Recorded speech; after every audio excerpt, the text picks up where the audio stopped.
Hello বন্ধুরা, technical PV সরকার চ্যানেলে আপনাদের সকলকে স্বাগত জানাই। আমি প্রতিনিয়ত আমার চ্যানেলে দুয়ারে সরকার প্রকল্পের নতুন আপডেটগুলো নিয়ে আসি। তেমনি আজও আমি আপনাদের জন্য এক বিরাট নতুন আপডেট নিয়ে এসেছি।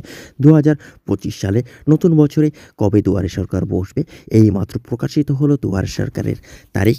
কবে বসবে বিস্তারিত জানতে পুরা ভিডিও দেখুন। পুরা ভিডিও না দেখলে কিছু বুঝতে পারবেন না, তাই পুরা ভিডিও দেখার অনুরোধ রইল আপনাদের সকলের কাছে। তাই আর দেরি না করে ভিডিওটিকে শুরু করছি। ভিডিওটি ভালো লাগলে লাইক করবেন, কমেন্ট করবেন, বন্ধুদের সঙ্গে শেয়ার করবেন এবং আমার চ্যানেলে নতুন হয়ে থাকলে চ্যানেলটিকে সাবস্ক্রাইব করবেন। ধন্যবাদ।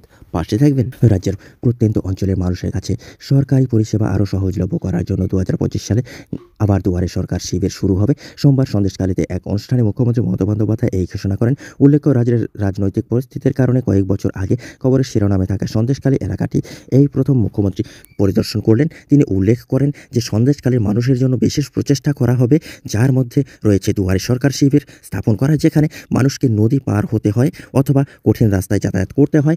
কাদের জন্য এই শিবির?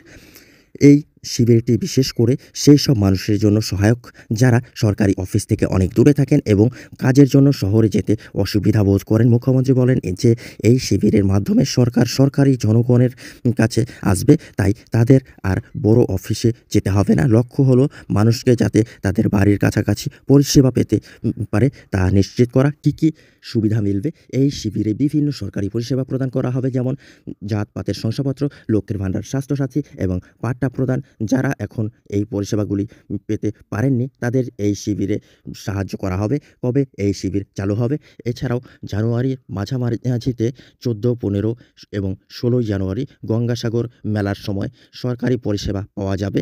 ২৩শে জানুয়ারি নেতাজির জন্মদিন এবং ২৬শে জানুয়ারি প্রজাতন্ত্র দিবসের পরে দুয়ারে সরকার শিবির শুরু হবে। এই শিবিরটি জানুয়ারির শেষ সপ্তাহ থেকে ফেব্রুয়ারির প্রথম সপ্তাহ পর্যন্ত চলবে। বন্ধুরা, এই ছিল আজকের আপডেট।